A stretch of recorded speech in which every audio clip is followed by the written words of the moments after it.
Yeah, so excited to be here with all of you today. And thanks for the beautiful introduction. Sorry, can I just want to interrupt? Do you have your video on, Gail?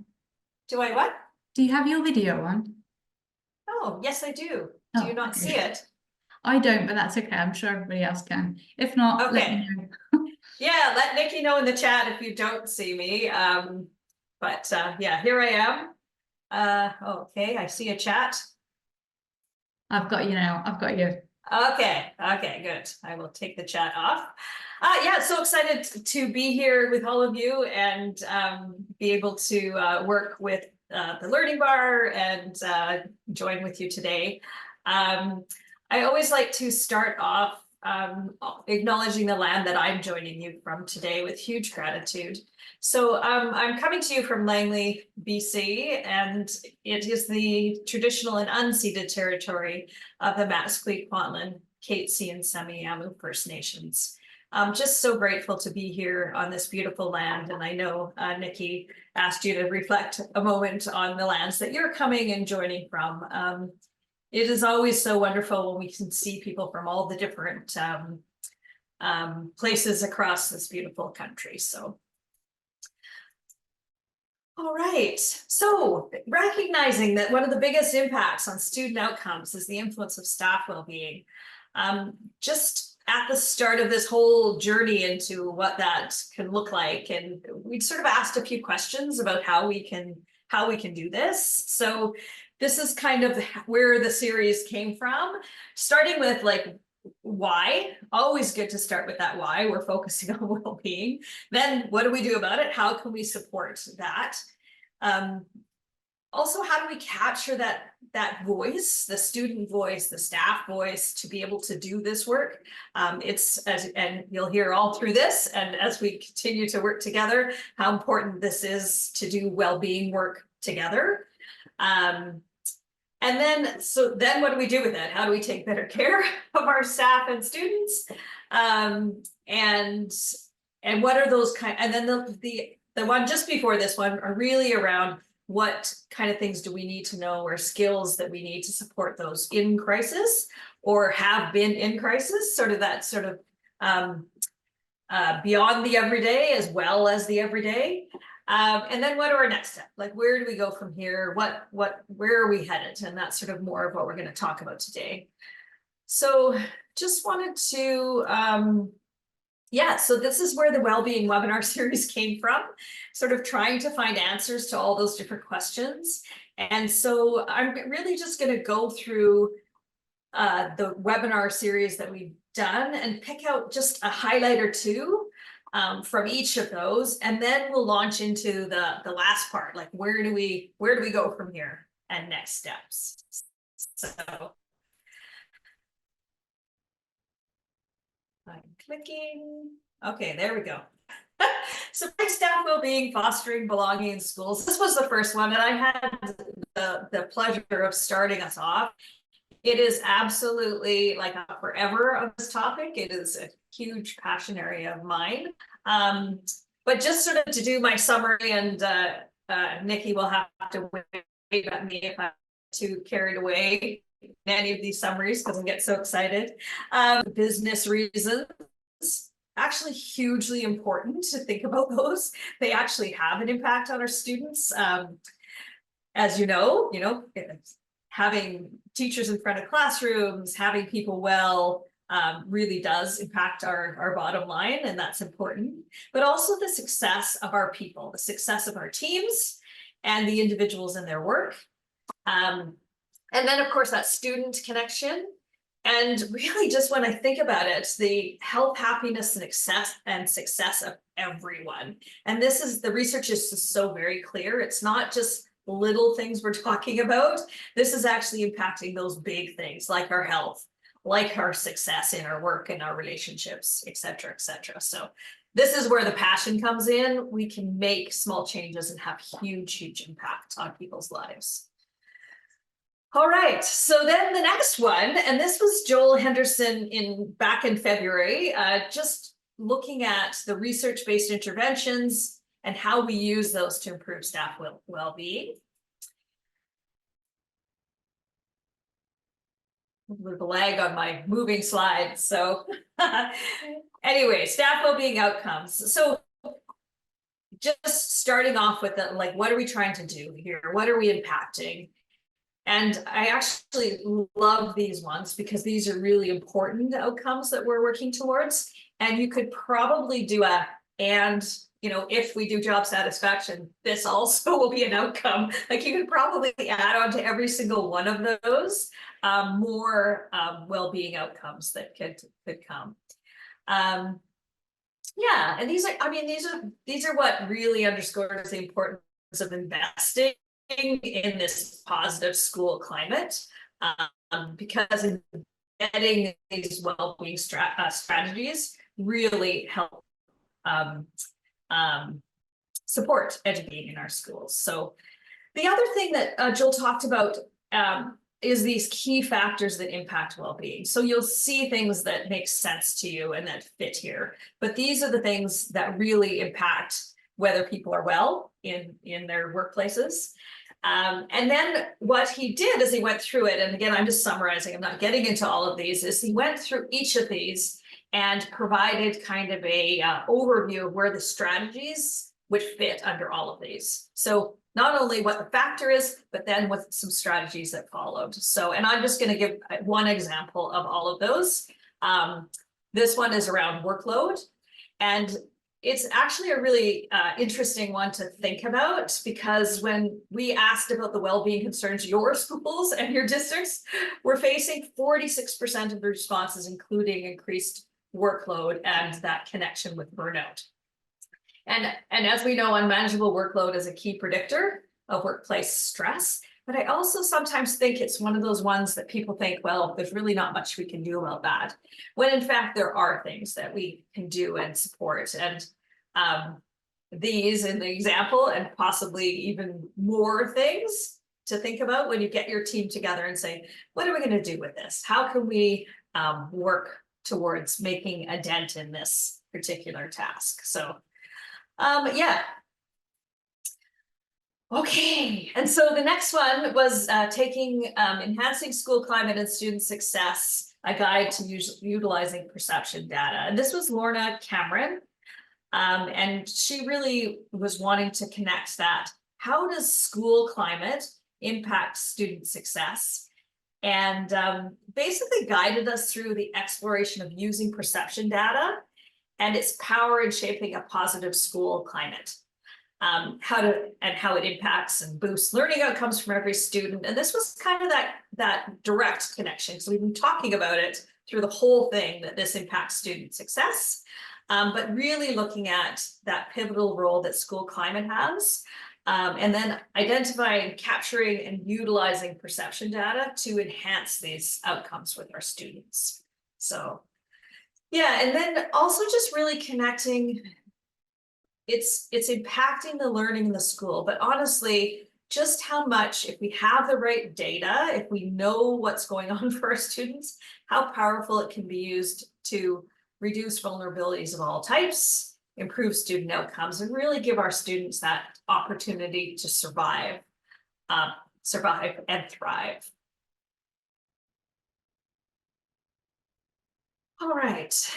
Oh, and this one, taking care of staff so they can take care of students. This was Karen Powers in March of this year.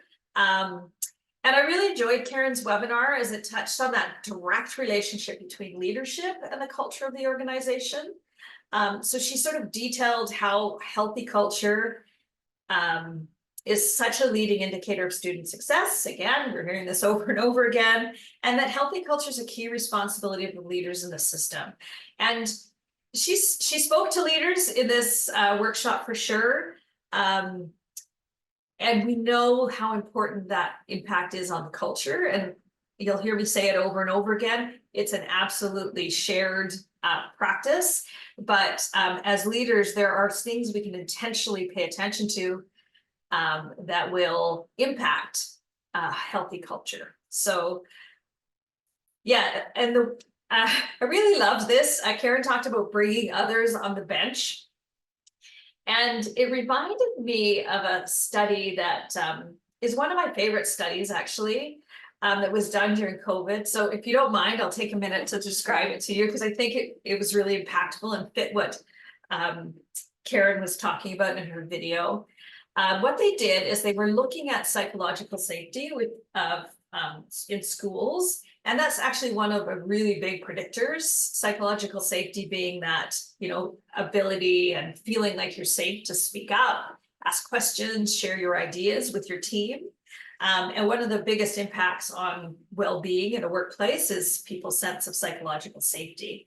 And they had they had a whole group. It was done in Canada, so maybe some of you participated.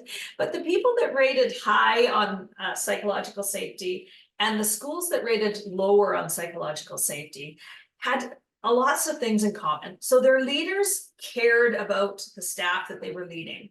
This was back when people were working from home. They were learning all these new platforms and ways of teaching. And I'm sure you all remember that, stress levels may be pretty high at that point. All of the leaders were trying to care for their staff. And so they were calling and saying, trying to be supportive. But the difference was the high psychological safety or the low psychological safety leaders were calling and saying, I really care about you. I want to see how things are going. How can I support you? Really beautiful things from a really great place. But the high psychological safety schools, the leader was calling and saying, here's the situation and how are we going to take care of this? So both had to give the sort of parameters. You remember that, right? Like the directives were coming. Here's what we have to start with. But the difference was it shared leadership or was it how can I look after you? And even just that little bit of collective accountability, shared leadership made a huge difference in the perception of why the leader was calling in the first place, and also the wellness and the sense of safety for the staff that they called. And I thought that was such an interesting little bit of research. So I hope you don't mind that I kind of slowed us down in the review there. But it's that idea, and I think this is what Karen was talking about in this webinar, is that collective efficacy, that collective ownership of student learning. Because people feel so good when they're contributing. It lowers that sense of sort of working on my own or someone having to come and take care of me. It also impacts the wellness of the leader, to be quite honest, because one person can't do all of those things and also feels better that they're doing all of that together. So I won't get too far into that. The next one was about trauma sensitive leadership, creating caring, safe, and supportive learning environments. And this was Lori Bryden who did this one. And really, this is Lori's an experienced educator and principal, and she was really able to outline the core principles of trauma sensitive schools and explored how you can immediately incorporate trauma sensitive research-based strategies into your current practice. The one that stuck out for me, just to pull the line out that really, well, two things I think really stuck out for me is that idea that trauma helps us understand behavior, not excuse it, and that the brain can be healed, right? And I think such power that we have in schools when we connect with and hold people in that safe space. Yeah, so I really thought that was really valuable as well. And then the last one is this one. So here we're looking at embedding well-being into schools. And like all of the webinars, we're sort of starting this conversation, but really trying to explore where do we go from here. So yeah, that's the series. And now I'm excited to launch into okay, we've sort of put out the why and we've gone through some of the important things. And I love that you can kind of go back and look at it. Oh, that's what I was going to ask you. Yeah, just maybe in the chat, could you let me know if people have listened to in live or on video any of the webinar series? Just give me a thumbs up in the chat or a yes, or even if you just been to one or you caught part of it, just so we can get a sense of if you have. And my guess is that you haven't, maybe you have, You may not have done all of those. But I love that the fact they're recorded, they're on the website. You can go back and check. And I hope sort of overviewing them has been helpful. So you'll know, hey, I want to know more about that. And I'll go back to it. So yeah. So yeah, just pop it in the chat, a thumbs up if you've been to any one of them, or just a little yes, so we have a sense. And oh, I see some numbers. I'm not going to look at them now, but Nikki's smiling, so I think she's seeing some people. Oh, we got even more in the chat. Good. All right, thank you for that. I always like to sort of have something where you can be part of it, and it's not just me talking and talking and talking. Ah, I see even more numbers, so thank you for that. Okay. Oh, there, I couldn't help it. I had to go look. I want to go back and watch all of them. Yeah, I had to for this, and it was great. I hadn't caught all of them, and then I went back and looked, and it was really great to see that. So thanks for that. Okay. All right.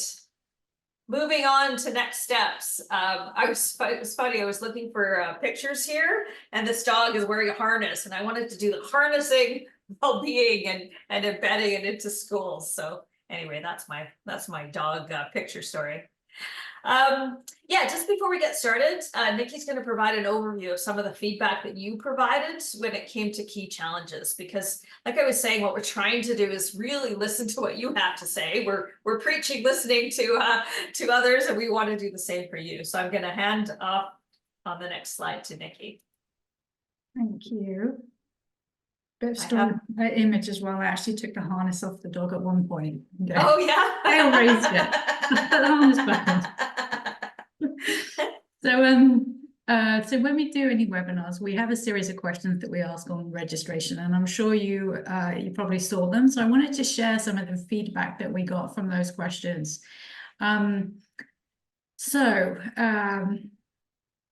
the series, the question we've kind of looked at being, how are you dealing with staff well-being? What challenges are you facing? Actioning staff well-being. The topics you're most interesting. So there's no surprise here, what you can see, but we've determined that informations are needed to support interventions, really effective interventions. We got a lot of data, and I know you guys are dealing with a lot of data. That's some of the feedback that we've had.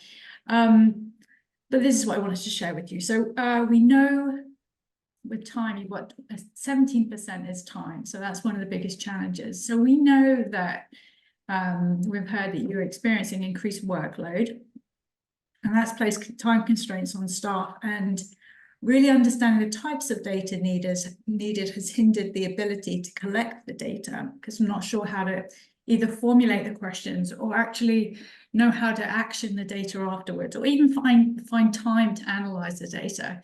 So these challenges, I think, in a certain respect, can be supported if you have a use of a well-constructed survey solution, obviously like we have.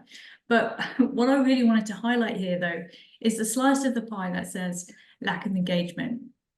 And part of the feedback we had around the lack of engagement of the challenge facing collecting data was it was creating a safe environment where staff felt happy to share that information, where they felt happy to provide authentic and honest answers. So that's kind of part of that slice. So it's kind of a less quantifiable challenge, I guess, and one that is focused on intangible aspects of the school environment. And it appears to be the fundamental part of this collecting and embedding wellbeing data into schools. So that's what I wanted to share with you. Thank you, Gail. Thank you. And for me, that leads nicely into the sort of next steps parts, because I think these are some of the answers to that. And yeah, and again, like the others, like underneath each of the answers is a whole bunch of more conversations as well. Oh, I didn't even realize they were all coming in slow. The first one that might have been me, sorry. Oh, that's okay. The first one is, I'm just going to put them all up here because I'm going to go through each one of them, but acknowledge, ask, plan, Then you got to do something, so you got to act, and then for sure evaluate and adjust, just like almost all our plans, I'm sure. And like I said, I'm going to go through all of them. This first one is about acknowledge, and this is one of my favorite quotes. And I really love it because I think starting with acknowledgement that sometimes we're actually starting in a hard place right now. And so what I really find encouraging, though, is that we're looking more and more to that prevention, that health promotion kind of side of it, that we're not just still, waiting till people fall in. And then I think that's how we started, because that makes sense, right? Like, we respond to the crisis, but more and more human resources departments, people like leaders like yourselves are wanting to do that promotion of prevention. Which is great, but in order to do that well, we have to acknowledge and respect the difficult stuff, right? So it can be and should be hopeful and about moving forward, but it can't be that sort of cheerleading, everything is great, when it's not. It has to be that sort of, it's okay that it's that little bit of tension, right? We have to acknowledge where we're at, and then we move forward with that sort of joyful intention. So this you will see it in every time I speak. One of my biggest learnings around workplace well-being is that there are 3 interconnected parts. And although, like, that's that self-care, the other, which is belonging, connection, how we lift each other up as teams. And then the third one is the system, what promotes our well-being within our systems, policies, practices, ways of being within our education system. And a system can also be a school or a district or whatever it is. What supports our well-being and what gets in the way. So we have to look at all 3 of these parts. And what I always say to people is that you don't need to be doing all 3 all at once, like dive in, we're going to do systems change and self-care support and, team wellness and all those things all at once. But you have to acknowledge them, all 3, that you see them and that you are aware of them and that you're moving forward. Because I think sometimes what people will sometimes do, because it's the easiest one, and it probably is the one we should start with, is that we do a lot of self-care things. And I think the problem with that, if you don't acknowledge that you see the other parts, is it becomes something that people have to fix themselves. And that is never the intention. To say it's all on you, fix yourself as an individual, but it can be seen that way. And the nice part about that is, again, as soon as we acknowledge that we see all 3 parts, people can move on with that. So this is the ask part. And again, like I say, I'm moving quickly through all of these. There's so much more we could say about acknowledge and all the details there. But the next one that's really, really important is that we ask, right? What is going on for you? How are you doing? Lots of assumptions we can make about well-being. They may or may not be accurate. So let's plan with intention. Whose voice do we need? How do we capture that? Those kinds of things. How will you make this a collaborative process? Like, who's working on this? Some of those kind of details. Who's delivering the message? They actually really matter when you're doing self-care, not self-care, wellness work. And ask for help here if you need it, because it really does matter. So yeah, do some planning with intention. Communicate with clarity. Communicate with your union groups, your staff directly throughout the process. They're going to want to know when. They want to know where, how, and most importantly, what are you going to do with the data afterwards, or the all the information afterwards? How are you going to action that? How will you share the data that you collect? And how will this be a collaborative process? And then the third section there that I put is, then we got to move to action.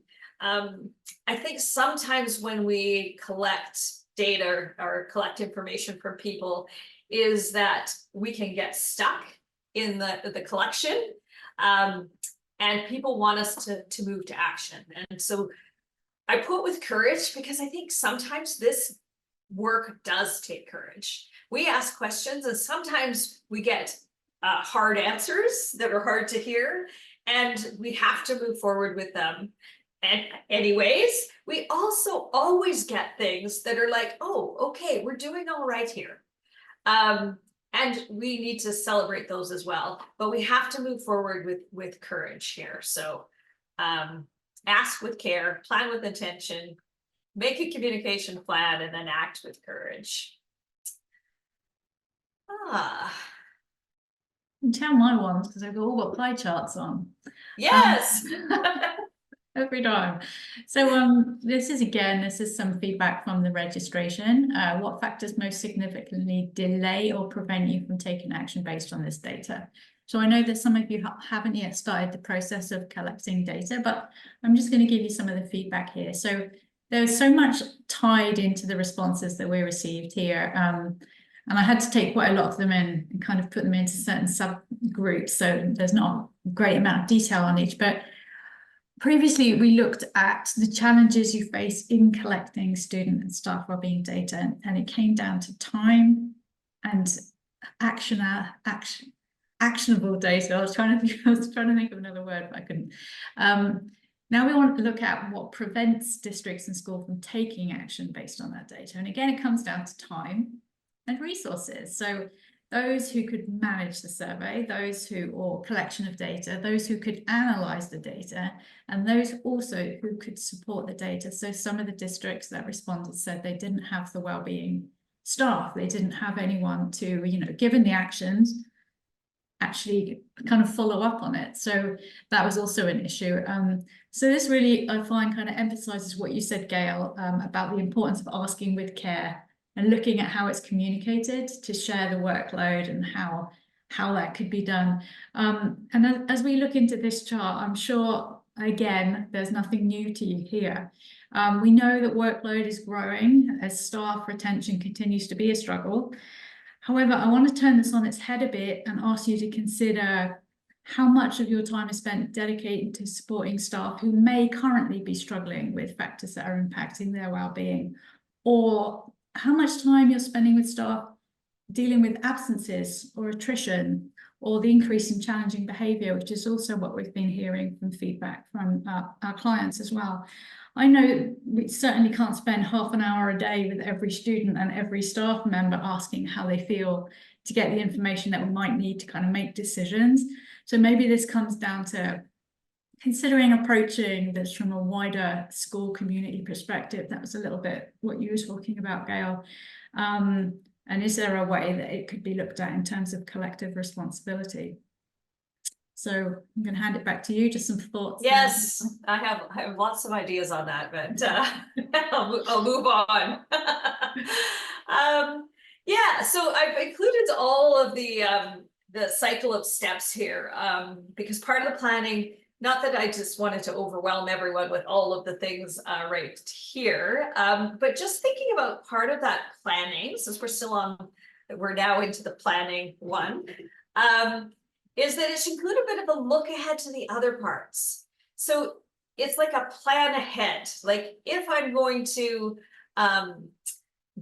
collect data and then analyze it, like how is that going to look? Like how are we going to do that? What's going to be the setup for that? How are we going to share the data out with people? Who's involved? Who needs to have their voices heard? What kind of things will we need to think about before we move into the strategy section? So it's not meant to overwhelm, but it is important to think briefly ahead to some of those steps to come. And it's more about sort of setting your team up for success by doing a little bit of a preview before you go. Because I think sometimes we have this, okay, we've decided we're doing it, and we'll go in and we'll collect the data, and then afterwards, you go back and think, oh, well, if I would have asked this, or I divided the survey this way, or collected data this way. Just that little bit of getting your team to sort of think ahead of how to make it easier for yourselves as you go forward. Yeah, so that's part of the planning kind of process. So then after the ask, so we've asked, we found out what people have to say about how they're doing. then we also have to action, right? So if we want to do a little bit of planning around how we're going to connect, research with strategies, and I think that's one of the really great things about this work is that we do have research-backed strategies for all of these. So if something comes up as, oh, this is an area that we really need to pay attention to, we don't just have to make up what the good things to do. We have a bunch of particular strategies that you can do. It also allows that sort of clear focus towards your community, right? So you get a sense of what is it that my community needs, and then people, if you've done that little bit of pre-planning and you know who's going to be involved and who you're sharing this information with, then people have that sense that they feel seen, heard, and valued. So just in many districts, you can pull a team together to lead this work, but even if it's just a small 2-person team, or even I've worked with districts sometimes where it's one person that's really leading the work, you can consult and run it by, key people, key groups. So the plan becomes kind of co-constructed. So part of your planning ahead is to even just think about those kinds of things. How do we co-construct the actioning of this as well? Yeah.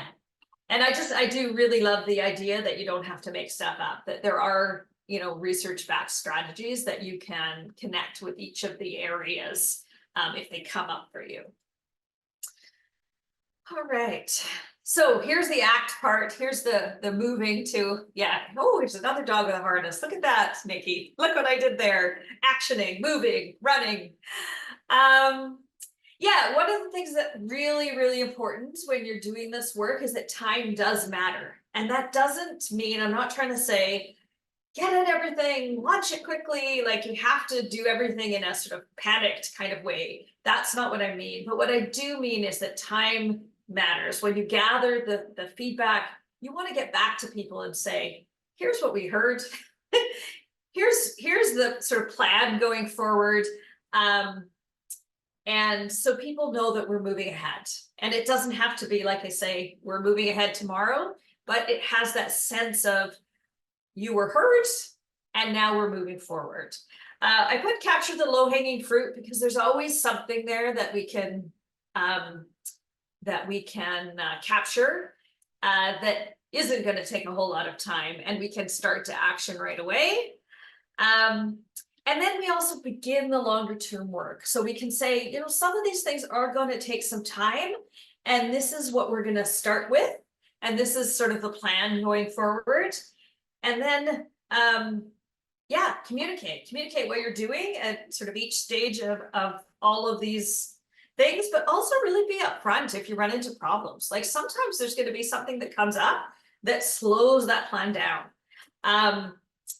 And the good news is if you've set this up well, which of course you will, because we talked about that already, this is so much easier. So we've asked, we've tried to be, we've been as collaborative, we've kind of done this together, and hey, we've run into this bit of a roadblock, and this is how we're moving ourselves around it. So just that communication, the whole thing. I think the other thing to think about is that that bit of communication, it doesn't have to be huge, but if we don't share what we're doing, if we don't share what we've learned, what we've heard, we really risk that lack of engagement, that sort of lower sense of belonging. And it also then puts all the responsibility on someone to come in and fix it. And I don't know about you, but for me, if someone comes and fixes my problem, I don't need them to do that. It never really, no matter if they came up with the best plan in the world, I wouldn't necessarily like it. So might be just me, but I'm seeing Nikki smiling, so it might be the two of us. Yeah, so just having that engagement, keeping the communication flowing really has to be part of the action plan going forward. And then this part, if you work in educational leadership, you know this part, just so hugely important. I would say for sure, remember to celebrate what's working. if you collect information from people about how they're doing, there will always be something to celebrate there. And throughout the process, as you move forward, little steps, every time something's going well, celebrate it. I mean, that's one of the things about well-being is we get that release of those, I call them feel-good hormones. That's the technical term. Just by thinking about things that have gone well. So definitely take the time to celebrate what's working. And then adjust the plan for what's not. So like we alluded to, and you know already, we don't always get things right the first time round.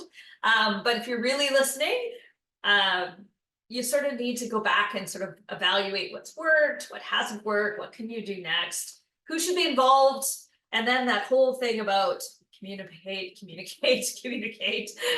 just creating that culture of feedback and learning, and so much easier if we're doing it together at all stages of you see that I'm repeating myself on this one. It's just so hugely important. Yeah, just so key if we want to sustain that healthy work environment. So key to do it all together, all through the process. Everyone, you know, that's the thing. People like well-being. And so even when you were talking about workload, Nikki, and you know, you look at the statistics and things like that, we know it's a concern. But this is often a passion area for people, which makes them feel really good. And you will find that often people do want to get involved with this one. And you know, workplaces do have an ethic of care to sort of look after the people in their workplaces, to create positive workplace cultures, but it definitely is a collective responsibility. All right, so as we move forward into next school year and start to look at embedding well-being data into your practices and your policies and your systems, we have a few things that we sort of put out there that we can offer as a way to support and reduce some of the barriers that we went through earlier around engagement, that making sure that we have valid data, some of those time constraints. Yeah, so we created a few things that could help you. A new workshop that really looks at embedding systemic approach to well-being. I'm really excited about it. I think it's going to be great. We know we have to build these collective engagement well-being at all levels if we want to create healthy and supportive work environments. Yeah, so just having a chance to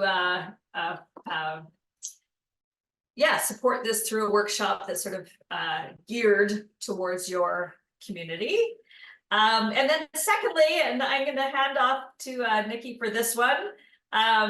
If we really want to collect and find out what's going on and understand, we also have something that can support with that. And I will hand to you, Nikki, to talk about that. Or are you talking in the next slide? Am I still talking here?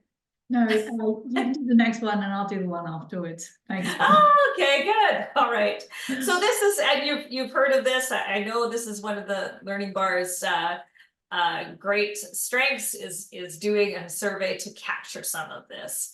And I think really the strength of this and why I think it's so great, why I'm involved with this lovely work, is it really helps us find the essential stuff, right? We don't have a lot of time. It keeps coming over and over and over again. Is we want to make sure that we're tackling the right stuff. We want to increase staff engagement. We want to, oh my goodness, reduce attrition. Absolutely. That's so huge right now. And then we want to take that data because we've got it, captured it, it's reliable, and then use that to find those effective interventions. And that's where those research-based strategies come in. So we're not just like, oh, well, what should we do with this, right? We actually can connect those. So yeah, that's what I love about that. And I'm going to talk about the research or the workshop a little bit more because I get to do this one, which I'm really quite excited about. You can see some of those things that we're going to be talking about in the workshop And there are things we've kind of talked a little bit about here, but we can really dive into what's going on in your particular systems. And I love that I will always have it interactive. As I mentioned at the very beginning, that's what I love to do. And either could be in person or online. You probably figured out for me that I really love in-person work, but I also get the fact that it might work better for people to do online. We can do it either way, and it'll be great. Yeah, yeah, come and join us if it's something that's helpful to you. It's really going to help look at how to look at all those 3 parts. We're going to learn sort of really actionable strategies, and like I said, gear it to whatever is happening in your particular context. So there you go. And this is the one I get to hand to Nikki. Congratulations. Yeah. I actually just wanted to introduce a bit more about the Our School Staff Survey, because the survey is really trying to address some of the main issues that the school and the districts are really striving to overcome right now. So it's really about not having enough time. And when you think about a survey, you always think, oh, but it's going to take so much time. But by not having the right data and being unsure of whether or not things are being effective or if the right interventions are in place, that takes a lot more time. So as I mentioned previously, it's not possible to spend half an hour with staff and then to put all of that data together and then to analyze that data and then create potential solutions to address their needs. We know that, and staff survey is really kind of designed to help. So the actual survey itself only does take about 15 to 20 minutes, and it gives you the valid and reliable data in a simple format that you can actually drill down to create these targeted interventions that are really designed to be effective, professional, emotional, and practical in terms of the supports that they provide. If time is a barrier in the new school year, which we're assuming it probably is going to be the coming school year as well, the Learning Bar does have engagement sessions that can guide you through the analysis of your own data, not general data, but of your own data, to ensure that you're able to kind of identify those right priorities. So that's on top of the more generic strategies that we have available as well. So we are, at the end of this month, we're going to have a presentation designed to really provide a bit more information around the Our School survey. So I'll give you a little bit more information about that in a follow-up email. And with that, further ado, the webinar is complete.